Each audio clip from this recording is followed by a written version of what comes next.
ரிஷபராசிக்காரங்க நல்லது கெட்டதோ முழுசா தெரிஞ்சவங்க. சுக்கிரன ராசி அதிபதியா கொண்டவங்க. கிருத்திகை 2ஆம் பாதம், 3ஆம் பாதம், 4ஆம் பாதம், ரோகிணி, மிருகசீரிடம் 1ஆம் பாதம், 2ஆம் பாதம் நட்சத்திரக்காரங்க. ரொம்ப ரொம்ப புத்திசாலிக்காரங்க. பொதுமையான சிந்தனைக்கு சொந்தக்காரங்க. பூ போல மனசு, கோபத்த மறைச்சிட்டு சிரிப்ப மட்டும் காட்டக்கூடியவங்க. எடுத்த காரியத்தை எப்படியாவது முடிச்சிடணும் அப்படின்றதுக்காக கஷ்டப்பட்டு போராடக்கூடியவங்க. ரிஷபராசிக்காரங்க போர்க்குணம் கொண்டவங்க. உங்ககிட்ட சண்டை போட்டு ஜெயிக்கிறது ரொம்ப ரொம்ப கஷ்டம். தங்களுடைய கஷ்டத்தையும் கண்ணீரையும் கடுகளவு கூட மத்தவங்களுக்கு தெரியாம பார்த்துக்குவீங்க. இதனால பார்க்குறவங்க எல்லோருமே ரிஷபராசியா இவங்களுக்கு என்னப்பா சூப்பரா இருக்காங்க, இவங்களுக்கு என்ன குறைச்சல் அப்படின்னு தான் நினைச்சுக்கிட்டு இருக்காங்க. ஆனா சாப்பாடு கூட கஷ்டப்படுறது உங்களுக்கு மட்டும் தான் தெரியும். கஷ்ட காலத்துல திரும்பி பார்க்க கூட ஆள் கிடையாது. ஏதோ தட்டு தடுமாறி எந்திரிச்சு நிக்கிறப்ப உங்கள குறை சொல்றதுக்குன்னே நிறைய பேர் தேடி வருவாங்க. உங்க சொந்தக்காரங்க, நண்பர்களுக்கு ஒரு தேவை இருக்குதுன்னா மட்டும் உங்ககிட்ட வருவாங்க. அந்த தேவை முடிஞ்ச உடனே உங்கள தூக்கி போட்டுருவாங்க. மறுபடியும் அவங்க உங்ககிட்ட வந்து உதவின்னு கேட்பாங்க. அவங்க உங்களுக்கு முன்னாடி பண்ண துரோகத்தை எல்லாமே மறந்துட்டு, மீண்டும் அவங்களுக்காக உதவி செஞ்சு ஏமாறக்கூடியவங்க தான் ரிஷபராசிக்காரங்க. ரிஷபராசிக்காரங்க வாழ்க்கையில கடந்த காலகட்டங்கள்ல ஏதாவது ஒரு பிரச்சனை புதுசு புதுசா உங்களை தேடி வந்துகிட்டு தான் இருந்திருக்கும். நீங்க இரவு நேரத்துல நிம்மதியா தூங்கலாம்னு பார்ப்பீங்க. ஆனா காலையில எந்திரிச்சு பார்த்தா புதுசா ஒரு பிரச்சனையும், கஷ்டமும் தானாகவே உங்களை தேடி வந்திருக்கும். ஏன் எனக்கு மட்டும் ஏன் இவ்வளவு கஷ்டம் வருது? என்னோட வாழ்க்கையில நான் யாருக்குமே கெடுதலையோ, துன்பத்தையோ கெடுத்து குடுத்ததில்ல. என்னோட நிலைமை மட்டும் ஏன் இப்படி இருக்குது? அப்படின்னு தான் நிறைய நபர்கள் சொல்லிக்கிட்டு இருக்கீங்க. ரிஷபராசிக்காரங்களுக்கு பிரச்சனைங்கிறது அது வரும். அதுக்கப்புறம் அந்த பிரச்சனை போயிரும். இந்த மாதிரி பிரச்சனை வரும், போகும் அப்படின்ற நிலையில தான் நிறைய நபர்கள் இருக்கீங்க. நீங்க என்னதான் பிரச்சனையை தவிர்த்தாலும் ஏதாவது ஒரு சூழ்நிலையில உங்களை தேடி பிரச்சனை வந்துகிட்டு தான் இருக்கு. ரிஷபராசிக்காரங்க கடந்த காலகட்டங்கள்ல தங்களுடைய வாழ்க்கையில நீங்க நல்லது நடக்கும்னு நினைச்சுக்கிட்டு இருந்திருப்பீங்க. ஆனா உங்களுக்கு அந்த டைம்ல ஒரு மிகப்பெரிய ஏமாற்றம் தான். புதுசா ஒரு பிரச்சனையும், கஷ்டமும் தானாகவே உங்களை தேடி வந்திருக்கும். ரிஷபராசிக்காரங்க சொந்த பந்தத்தை இழந்தாங்க, சொத்துக்களை இழந்தாங்க, தனக்கு நெருக்கமாக இருக்கக்கூடிய உறவுகளையுமே இழந்தாங்க. கடைசியா நான் மட்டும் தான் எல்லாத்தையுமே இழந்துட்டு நிக்கிறதா இருக்குது. எனக்கு உயிர் வாழவே பிடிக்கலைன்னு சொல்லிட்டு இருக்காங்க. இதுக்கு மேல என்னால வாழவே முடியல சாமி. தயவு செஞ்சு என்ன வந்து உன் கூடயே கூட்டிக்கிட்டு போயிரு. நான் இவ்வளவு கஷ்டப்பட்டதுக்கு அப்புறம் எனக்கு வாழ்க்கையில வாழணுன்ற எண்ணம் சுத்தமாவே போயிருச்சு. உங்க மனசுல கவலையும், துன்பமும் தான் அதிகமாகவே இருக்கு. நீங்க செய்யக்கூடிய ஒவ்வொரு விஷயத்தையுமே தடுப்பதற்கும், உங்களை அவமானப்படுத்துவதற்கும் நிறைய நபர்கள் வந்து இங்க முயற்சி பண்ணிக்கிட்டு இருக்காங்க. இது எல்லாமே தெரிஞ்சும் கூட நீங்க என்னமோ பண்ணிக்கங்க, எனக்கு என்ன வந்துச்சு அப்படின்னு தன் வேலையில மட்டும் என்னைக்குமே குறிக்கோளா இருக்கிறவங்க தான் நீங்க. வரக்கூடிய நாட்கள்ல உங்களுக்கு இன்பத்தையும், மகிழ்ச்சியும் தரக்கூடிய ஒரு காலகட்டமாகவே அமைஞ்சிருக்குது. இது நாள் வரைக்கும் நடந்த கெட்ட விஷயத்தை எல்லாமே விட்டுருங்க. இனி வரக்கூடிய நாட்கள்ல ரிஷபராசிக்காரங்களுக்கு எப்படிப்பட்ட நன்மைகள் வரப்போகுது அப்படின்றத நம்ம தொடர்ந்து பார்க்க போறோம். இனி வரக்கூடிய ஒரு 6, 7 மாதங்களை பொறுத்தவரைக்கும் உங்க வாழ்க்கையில முதல் மாற்றமே நீங்க கடந்த காலகட்டங்கள்ல நிறைய இடத்துல அவமானப்பட்டு, அசிங்கப்பட்டு இருப்பீங்க. அந்த அவமானத்திலிருந்து மீண்டு வந்து உங்க வாழ்க்கையில வெற்றி பெற போறீங்க. ஒரு வீட்ல ரிஷபராசிக்காரங்க இருந்தாங்க அப்படின்னா, அந்த வீட்டுடைய மொத்த கஷ்டத்தையுமே நீங்க தான் ஏத்துக்குவீங்க. இனி வரக்கூடிய நாட்கள்ல இருந்து உங்களுடைய தலைவிதி அப்படின்றது முழுவதுமாகவே மாறப்போகுது. அதாவது ஜூலை 8ஆம் தேதிக்கு பிறகு பார்த்தீங்கன்னா, உங்களுக்கு 5 கிரகங்களுடைய சேர்க்கை ஒன்றாக இருக்குது. இதை வந்து நம்ம சதுர்கிர யோகம்னு சொல்லுவோம். அதாவது மீன ராசியில சூரிய பகவான், புதன் பகவான், ராகு கேது பகவான், சுக்கிர பகவான், சனி பகவான் இந்த 5 கிரகங்களும் ஒன்றாக சஞ்சாரம் பண்றாங்க.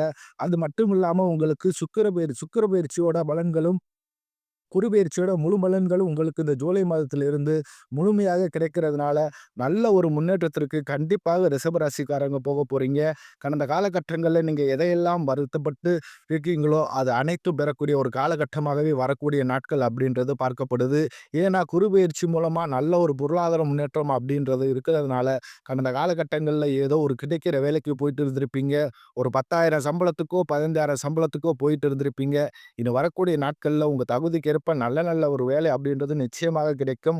அதை நீங்க ஒரு அரசாங்க வேலைக்கு ட்ரை பண்ணாலும் சரி, இல்ல ஒரு பிரைவேட்டா ஜாப்பா இருந்தாலும் சரி, பேங்க் சைடா இருந்தாலும் சரி, எந்த வேலைக்கு ட்ரை பண்ணாலும் அந்த ஜாப் அப்படின்றது உங்களுக்கு நிச்சயமாக கிடைக்கப் போகுது. கோர்ட் கேஸ்ன்னு ரொம்ப நாட்களாக வந்து அலைஞ்சுகிட்டு இருக்கிற நபர்களுக்கு விரைவில் உங்களுக்கு சாதகமாகவே தீர்ப்பு வரும். சொத்து பிரச்சனை உங்களுக்கு சாதகமாகவே முடியும். சனி பகவானுடைய பார்வை உங்களுக்கு நேரடியா இருக்குது. இதன் மூலம் வருமானம் அப்படின்றது பல வழிகளில் வரும். தொழிலில் லாபம் சற்று அதிகமாகவே கிடைக்கும். அரசியல்வாதிகளை பொறுத்தவரைக்கும் புதிய பொறுப்புகள், புதிய பதவிகள் எல்லாமே தானாகவே உங்களை வந்து சேரும். ராகுவால உங்களுடைய செல்வாக்கு உயரும். உடல் ஆரோக்கியம் மேம்படும். சங்கடங்கள் நீங்கும். மறைமுகமாக உங்க தொழில் வாழ்க்கையிலும் சரி, இல்லற வாழ்க்கையிலும் சரி, நிறைய நபர்கள் வந்து தொல்லை குடுத்திருப்பாங்க. இனி அவர்களுடைய தொந்தரவுன்றது முழுவதுமாகவே இருக்காது. கடந்த காலகட்டங்கள்ல நீங்களும் ஒரு கம்பெனில இரவு பகல் பார்க்காமல் உழைச்சுக்கிட்டு இருந்திருப்பீங்க.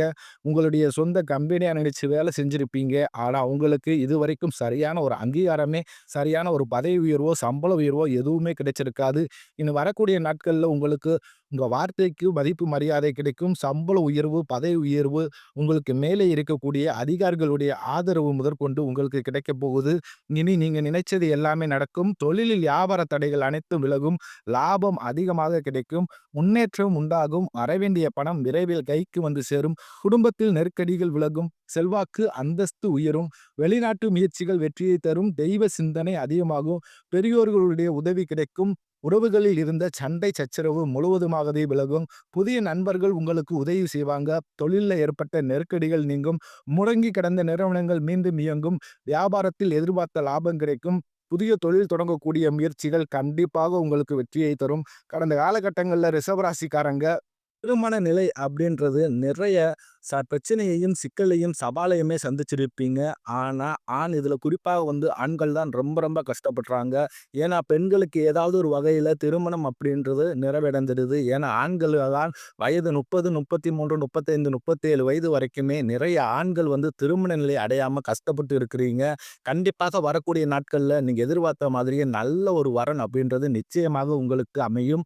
வாழ்க்கை துணையை இழந்த ரிஷபராசி ஆண்களோ, பெண்களோ அடுத்து வந்து 2வது திருமணம், அதாவது மறுமணம் பண்ணலாமா? வேண்டாமா? அப்படின்ற ஒரு மிகப்பெரிய குழப்பத்தில் இருப்பீங்க. அப்படி 2வது திருமணம் பண்ணும்போது சொந்தக்காரன் தப்பா நினைச்சிருவாங்களோ, ஊர்க்காரன் தப்பா பேசிருவாங்களோ, இல்ல அவங்க அப்படி நினைப்பாங்களோ, இவங்க என்ன நினைப்பாங்களோ அப்படின்ட்டு நம்ம கேரக்டர தப்பா பேசிருவாங்களோ அப்படின்ட்டு நிறைய நபர்கள் வந்து 2வது திருமணத்தை பத்தி யோசிக்காம இருக்கீங்க. ஏன்னா, இப்ப இருக்கக்கூடிய பொருளாதார சூழ்நிலையையும், இப்ப இருக்கக்கூடிய காலகட்டத்தையும் வச்சு பார்க்கும்போது, ஒரு சிங்கிள் பேரண்டால இந்த சொசைட்டிய சர்வே பண்றது ரொம்ப ரொம்ப கடினம். நீங்க எதிர்பார்த்த மாதிரியே நல்ல ஒரு மறு வாழ்க்கை அப்படின்றது நிச்சயமாக உங்களுக்கு அமையும். கடந்த காலகட்டங்கள்ல காதல்ல அதிகமான தோல்வியை சந்திச்சது யாருன்னு பார்த்தீங்கன்னா, அது ரிஷபராசிக்காரங்க தான். ஏன்னா ஏன்னா வந்து காரணம் வந்து உங்களுடைய தனிப்பட்ட ஒரு கோபம், வெறுப்பு இதன் மூலமாக வந்து அந்த காதல் மேல ஒரு நம்பிக்கை இல்லாமல் இருந்திருக்கலாம். இதன் மூலமாக உங்களுக்கு சில பிரேக்கப் ஆகியிருக்கலாம். இனி வரக்கூடிய நாட்கள்ல உங்களுடைய காதலை வெளிப்படுத்தும்போது, அந்த காதல் கண்டிப்பாக கைகூடும். வீட்ல போய் சொல்லும்போது பெற்றோர்களே உங்களுக்கு வீட்டின் முன்னாடி நின்று திருமணம் செய்து வைக்கக்கூடிய வாய்ப்புகள் அதிகமாகவே உள்ளது. கடந்த காலகட்டங்கள்ல பார்த்தீங்கன்னா, குழந்தை பேருக்காக ஏங்கிய ரிஷவ ராசி நேயர்கள் வந்து கஷ்டப்பட்டு இருந்திருப்பீங்க. எங்களுக்கு மேரேஜ் ஆகி 3 வருஷம் ஆகுது சாமி, 5 வருஷம் ஆகுது சாமி, 8 வருஷம் ஆகுது. நாங்க போகாத ஹாஸ்பிட்டல் இல்ல, பார்க்காத ட்ரீட்மெண்ட் இல்ல. வாரத்துல 3 நாள் கோவிலுக்கு போய் வழிபாடு செஞ்சுட்டு வந்துட்டு இருக்கோம். அப்படின்னு தான் நிறைய நபர்கள் சொல்றீங்க. கண்டிப்பாக வரக்கூடிய நாட்கள்ல இந்த 2005 முடிவுக்குள்ள விரைவில் குழந்தை பாக்கியம் அப்படின்றது நிச்சயமாக உண்டாகும். பிரிந்திருக்கக்கூடிய கணவன், மனைவி எல்லாமே மீண்டும் ஒருமுறை ஒன்றாக சேர்ந்து பேசக்கூடிய வாய்ப்பு கிடைக்கும் பட்சத்தில் கண்டிப்பாக இருவரும் ஒன்றாக இணைந்து வாழ்வீங்க. வரக்கூடிய நாட்கள்ல கடினமான காரியத்தையும் சுலபமா செஞ்சு முடிப்பீங்க. உங்க எளிமையான பேச்சு திறமையை நீங்க அனைவருமே கவர்ந்து இழுப்பீங்க. சமூகத்தில் உங்கள் பெயருக்கும் புகழுக்கும் படிப்படியாக முன்னேற்றம் வரப்போகுது.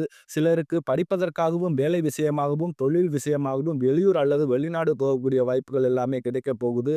சிலருக்கு உங்க குடும்பத்தில் கடந்த காலகட்டங்கள்ல எந்த ஒரு சுப நிகழ்ச்சியுமே நடந்திருக்காது. இதை நினைச்சு வீட்ல இருக்கக்கூடிய பெரியவங்க எல்லாருமே ரொம்ப வருத்தப்பட்டுக்கிட்டு இருப்பாங்க. என்னடா எல்லாரும் சொந்தக்காரங்க வீட்டிலேயே வளைச்சு வளைச்சு ஃபங்ஷனா நடத்துறாங்க. நம்ம வீட்ல ஒரு ஃபங்ஷன் கூட வைக்க முடியலையே அப்படின்னு ரொம்ப வருத்தப்பட்டுக்கிட்டு இருப்பாங்க. இனி வரக்கூடிய நாட்கள்ல உங்களுடைய குடும்பத்தில் திருமணம், சீமந்தம், புதிதாக வீடு கட்ட ஆரம்பிப்பீங்க. கிரக பிரவேசம் போன்ற சுப நிகழ்ச்சிகள் எல்லாமே நடக்கப் போகுது. ரிஷபராசியை பொறுத்தவரைக்கும் நீங்க ஆண்களோ, பெண்களோ, அரசு வேலையோ, தனியார் வேலையோ, கூலி வேலையோ, நீங்க எதிர்பாராத வருமானம் அப்படின்றது உங்களுக்கு இரட்டிப்பு மடங்காக கிடைக்கப் போகுது. சேமிப்பு அப்படின்ற அப்படின்றது பல மடங்காக உயரப்போகுது. இதன் மூலமாக கடந்த காலகட்டங்கள்ல ரிஷபராசிக்காரங்க பார்த்து நீங்க கேட்டீங்க அப்படின்னா, எனக்கு 3,00,000 கடன் இருக்குதுங்க, 5,00,000 இருக்குதுங்க, 10,00,000 இருக்குதுங்கன்னு சொல்லுவாங்க.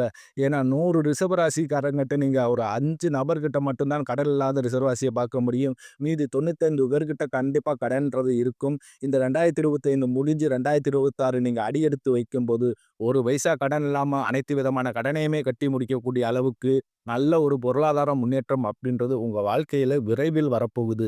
இனி வரக்கூடிய நாட்கள்ல ரிஷபராசிக்காரர்களுடைய வளர்ச்சி அப்படின்றது யாருமே எதிர்பார்க்காத அளவுக்கு ஒரு மிகப்பெரிய ஒரு அசுர வளர்ச்சியாகவே இருக்கப்போது.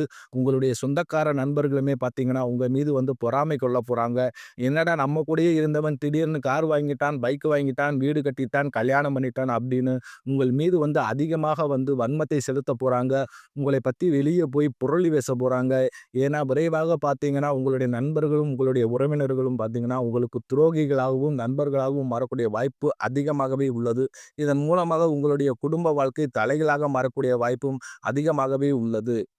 பார்த்தீங்கன்னா, தவறான நண்பருடைய பழக்கவழக்கங்கள் இருக்கும் பட்சத்தில், இது குடும்ப வாழ்க்கையை நிச்சயமாக பாதிப்புக்கு உள்ளாக்கும். அது மட்டில்லாமல் தவறான போதை பழக்கவழக்கங்கள், தவறான மது பழக்கவழக்கங்கள் இருக்கும் பட்சத்தில், இது உங்க குடும்ப வாழ்க்கையை நிச்சயமாக கண்டிப்பாக ஒரு கேள்விக்குறிய நிலைமைக்கு கண்டிப்பாக கொண்டு வந்துவிடும். இந்த மாதிரி தவறான செயலில் ரிஷபராசிக்காரங்க ஈடுபடும்போது, நிச்சயமாக அவற்றிலிருந்து வெளியே வந்தால் மட்டும் தான் வரக்கூடிய நாட்கள் மிகவும் செல்வ செழிப்போடும், வளமாகவும் இருக்கும்.